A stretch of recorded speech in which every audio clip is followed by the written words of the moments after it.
Whether you are on an adventure or at the downtown cafe, your answers are no more than a sniff away. Dog Training 360's purpose is simple: to teach you why dogs do what they do, as well as the action steps you need to take to have better communication, connection, consistency, and conceivability with your dog. Hey everybody, it's Melissa here. Now that the weather is warming up, a lot of us are going outside with our dogs more, whether it's going out in nature or hiking or going to the park. And so I wanted to talk to you guys today about the importance of being our dog's advocates, especially out in the world. I've had a lot of instances this week where I saw people either being great advocates for their dog or setting their dogs up to fail, which really made me sad. With my dogs, my husband and I, we love to go hiking, and that's our playground. We went on a hike this week, and we were hiking up the trail, and this family came down, and so we moved off the trail, and this little boy came and walked towards our dogs to pet them, and our dogs kind of backed away. They're friendly, but they kind of were like, I don't know who you are. And the mom grabbed the boy and was like, no, you don't just go up and pet strangers' dogs. You have to ask first. And so he asked, and we said yes. And so then he pet our dogs, and it was great. And then he walked away, and later she said, thank you for not letting him pet your dogs until he asked. And I didn't even realize I did it. My husband told me I stood in front of my dogs and said, hey, no, you don't need to pet them or ask to pet them. I don't remember exactly what I said, but subconsciously I stood in front of them. And in thinking back on that, I'm really glad I did. Not that I'm worried about what my dogs would do, but a lot of times our dog's voice isn't acknowledged by others. So that little boy, he didn't know. You know, he's young. He didn't know how to be polite with dogs. But if my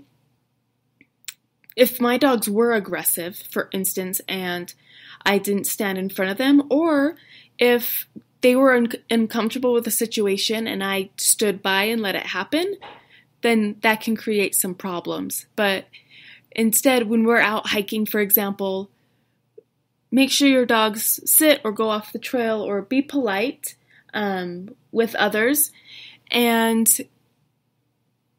so that you can be the voice for your dogs. That was just one case, and then why it stuck out to me is that the mom said thank you, that I kind of talked to the boy and we had a little lesson on how to be polite.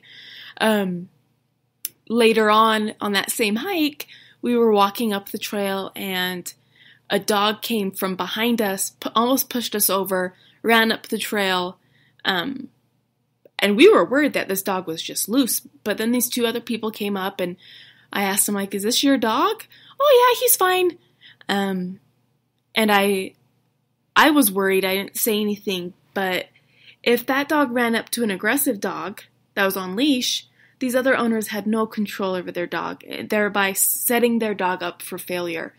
If that dog ran up to another dog that was on leash because the owners were being responsible, knowing that dog was aggressive, for example, and then the stray dog just runs up and they get into a tizzy there, then that causes problems. Both dogs have a negative experience, and that is what they remember when they go hiking again. It was also really disheartening on that hike. We came across probably about half a dozen pieces of dog poop that nobody picked up. We as dog owners need to be responsible for our dog's poop. We need to pick it up.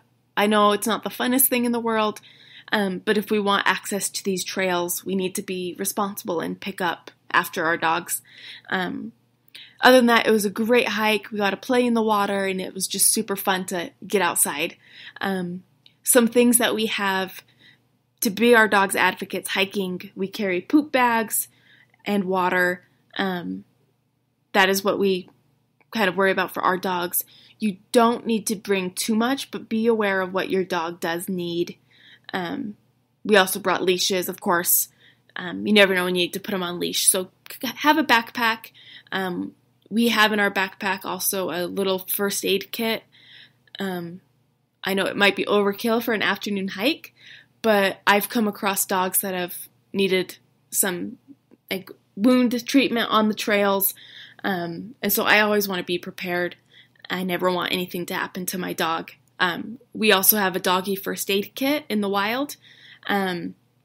So if we are backpacking or hiking, we know how to treat basic things that if something happens while on the trail, we can take care of that. And so I would recommend getting that. I will post a link or a picture of the book that we have for first aid treatment for our dogs. That is like a lot of the hiking stuff that we use and that we're prepared with.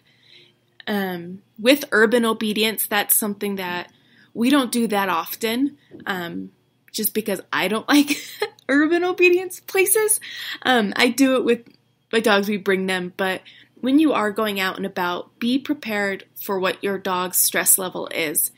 I was at I was at a restaurant and you ate outside, and there was a dog that was out of control, stressed. He kept stress peeing. He had diarrhea and panting heavily. This dog was overwhelmed and would react anytime the waitress came out. He tried to eat food off of other people's tables, and the owner was very stressed and was clearly not having a good experience. And so if your dog is stressed with those scenarios, start smaller. For example, make sure your dog's comfortable out on a walk. Great. If you reach that point where your dog is comfortable on a walk with other dogs walking by, other people walking by, then go to a park, and perhaps a busier park.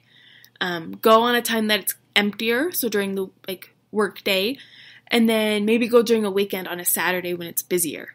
If your dog can handle that, and you can sit down and your dog is relaxed when others walk by, add somewhere new, go somewhere different, but don't throw your dog into a scenario where they're uncomfortable and expect them to be great if they're not comfortable in more or less stimulating situations. And so that's something that work towards it. I'm not saying never bring your dog out in public, but make sure that they are ready for it so that they have a happy experience as well. Another thing, when you're out in public, don't expect everybody to like dogs. I know that's weird for all of us dog lovers that we assume, everybody should love dogs. But sometimes some people don't, and some people have a general phobia of dogs. So make sure your dog doesn't just approach people or smell them or lick them, and that your dog is seated by you or in a down position. But be conscientious of others and that they might not be comfortable with your dog, and be okay with that. And that being said, go out and explore. There's so many summer activities and summer places for our dogs to be with us. We are blessed to have our dogs, and it's important to go adventure and explore with them. Start small, and then you can have some great summer adventures, some great summer memories. When you do go out on those adventures, please tag us, let us know. We genuinely love seeing your dogs out in the wild and out about town, and tag us. It would make our days. We'll repost it.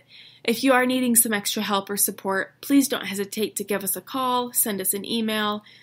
This is something that we are super passionate about here, so reach out, let us know, and if you see me out on the trails with my pack, please say hi. We'd love to see you. With that note, happy training, and go out and explore.